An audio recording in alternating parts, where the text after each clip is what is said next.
Le syndrome de Stockholm est une maladie psychologique, un problème social et même politique qui a été mis en exergue en Suède en 1973, où un preneur d'otages nommé Erik Olsen s'est enfermé dans une banque de la capitale suédoise avec 4 otages pendant 6 jours. Et au fur et à mesure du temps, les otages se sont attachés à lui et se sont même opposés à la police le jour de l'arrestation. Ils ont par la suite cotisé pour leur permettre justement de financer leur procès et de reprendre plus ou moins ce qu'on peut appeler une vie. C'est exactement ce qui se passe au Cameroun, où on constate que, à force d'être violés pendant 38 ans, les Camerounais, en tout cas du moins certains Camerounais, ont pris goût à ce viol-là, ont pris goût à cet abus et considèrent comme des ennemis justement des gens qui essayent de leur ouvrir les yeux par rapport justement à ces fameux abus. On est là dans le paradigme des pharisiens de la Bible, où même Jésus, justement, a été mis hors jeu par des gens qui préféraient qu'on libère un criminel du nom de Barabbas. Si Jésus a donc été lui-même mis sur le banc des accusés, ce n'est pas nous, simples humains, en tout cas pour ceux qui croient en la Bible, qui allons nous attendre à ce que le traitement soit différent. Ça relève justement d'un comportement humain, ça a toujours été comme ça. Si ce n'était pas le cas, l'esclavage n'aurait pas duré 400 ans. Voici donc que le fantôme qui trône à la tête du Cameroun est sorti de son cercueil l'espace d'une après-midi pour aller justement aux obsèques de sa sœurette d'amour des funérailles privées. Cela a suffi à créer l'hystérie générale et la liesse absolue auprès de ces ouailles qui ont justement considéré qu'un programme politique peut se mesurer, peut se résumer en il est vivant, parlez encore. C'est-à-dire, on est dans un paradigme où on doit encore expliquer à des personnes adultes que quand on est père de la nation et qu'il y a un drame national comme le drame de Kumba, qu'il a contribué lui-même à créer en tabassant par son régime et son système de militaires totalement dénués de formation politique et idéologique, pas tous heureusement mais quand même, qui a par justement ces méthodes contribué à exacerber les tensions et à radicaliser une partie de la population anglophone jusqu'à ce qu'un conflit émerge que personne ne maîtrise plus aujourd'hui et qui conduit justement aux catastrophes que nous voyons ça et là avec des têtes qui sont coupées à gauche et à droite, des villages qui sont brûlés, des personnes qui sont décapitées et des élèves qui perdent la vie. Justement, ils considèrent que la vie d'une personne de sa famille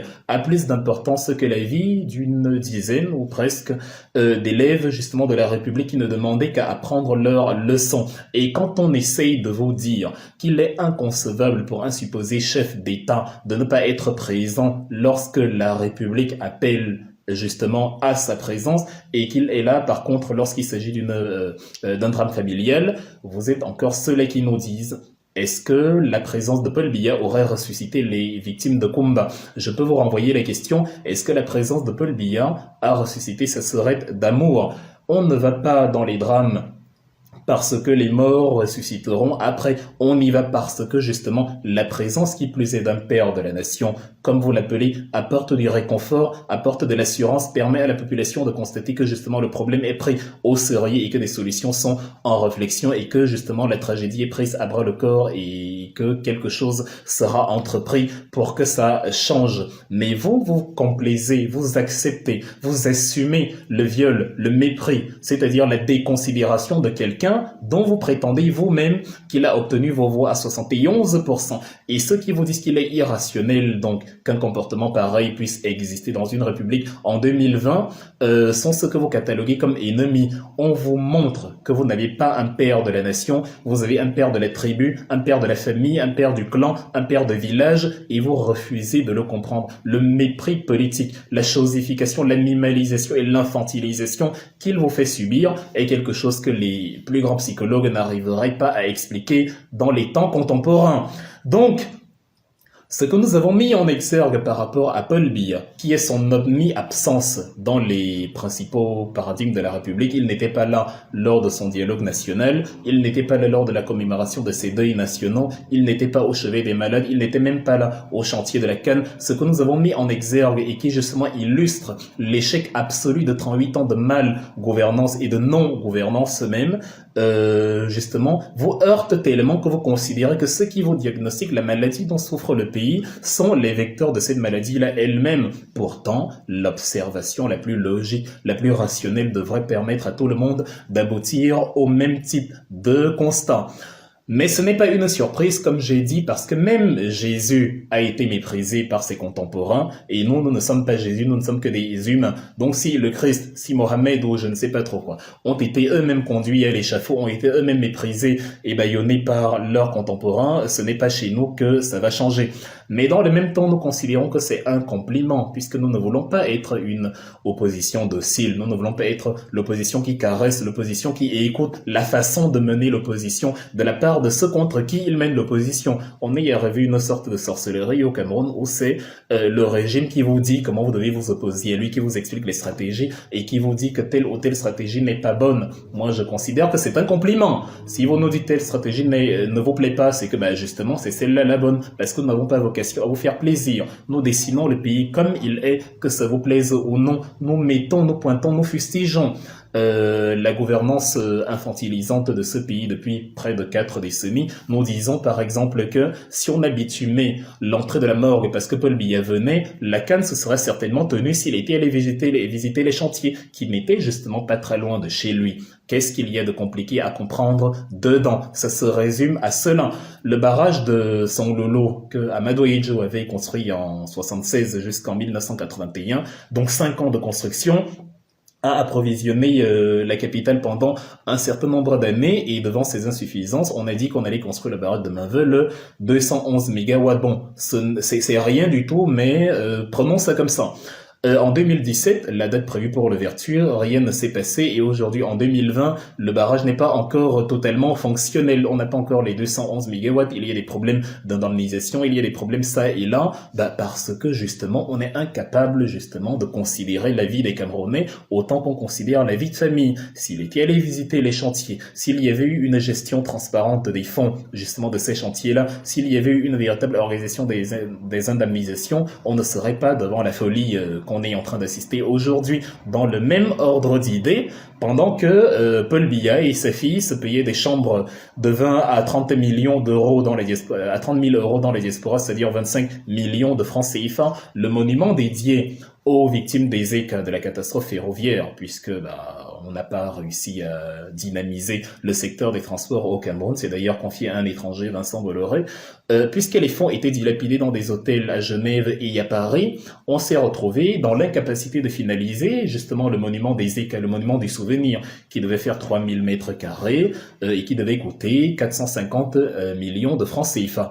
Il n'y avait pas 450 millions de francs CFA, vu que monsieur, ma fille, mon père, mon frère et cousins devaient se payer des chambres à des sommes astronomiques dans des hôtels en Europe. Et c'est ce que nous mettons au devant de la scène pour vous dire que le fantôme qui est à la tête de votre État et dont vous acceptez toutes les affres ne va pas nous séduire, un peu comme le diable séduit dans le folklore, ne va pas nous séduire exactement comme il vous séduit, vous. Nous n'allons pas, après y avoir découvert la lumière, rester embrigadés dans la caverne. On peut comprendre que lorsque on est né dans la poubelle et qu'on a grandi dans la poubelle, on peut comprendre que c'est la seule odeur qu'on connaisse. Et si quelqu'un vous apporte un parfum, vous allez considérer qu'il y a un problème parce que vous ne connaissez pas une odeur autre que l'odeur de la poubelle. Mais nous avons l'obligation, et d'ailleurs ça ne va pas changer, nous allons continuer à vous marteler qu'il y a une exigence de lumière absolue dans ce pays-là. Il y a des choses qui en 2020 ne peuvent plus être acceptées. Il y a une infantilisation, un mépris, une déshumanisation, une déconsidération envers son propre peuple qui ne peut plus être tolérée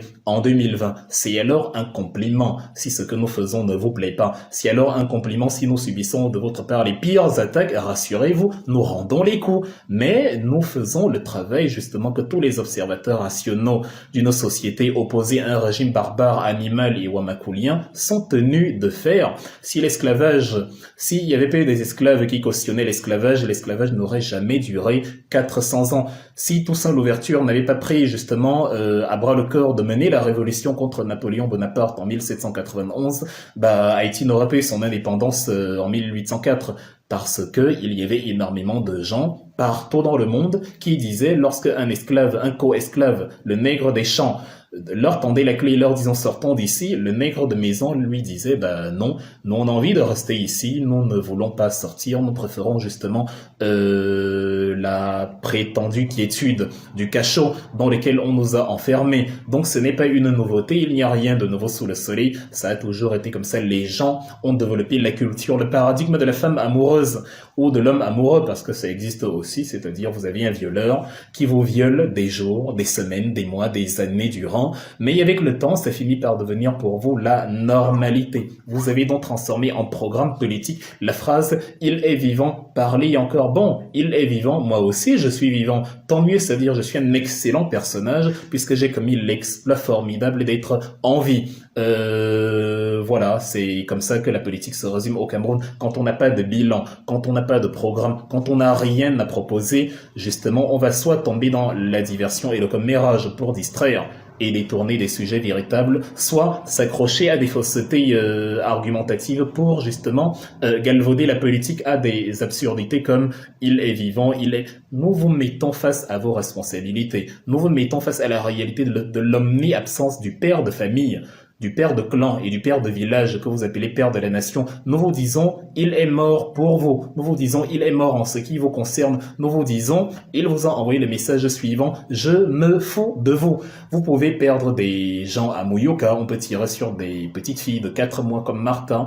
Vous pouvez perdre des bébés assassinés sur le dos de leur mère. En fait, ils adorent tuer des bébés. Vous pouvez y avoir des villages entiers incendiés, vous pouvez tabasser les avocats et les enseignants radicalisés dont les anglophones et créer une guerre absurde, ça ne m'intéresse pas, je ne serai jamais présent à une seule de vos funérailles. Ce qui compte chez moi, parce que chaque vie n'a pas le même prix dans ce bas monde, ce qui compte chez moi, c'est la disparition d'un membre de ma famille. Un membre de ma famille a plus de valeur que 1000 membres de vos familles ou 1000 citoyens de la République du Cameroun. C'est ça donc une république familiale. Et c'est justement face à ces démons-là que nous sommes en train de vous placer, mais dans la logique du pharisianisme politique que nous avons vu dans la Bible et dans plusieurs sociétés, justement, dans cette logique-là, vous considérez que ceux qui viennent vous retirer vos œillères sont ceux-là qui sont vos ennemis. Rassurez-vous, ça ne va pas finir. Je sais que, en tout cas, la prochaine vidéo, enfin, la prochaine apparition qu'il vous fera sera à la fin de l'année,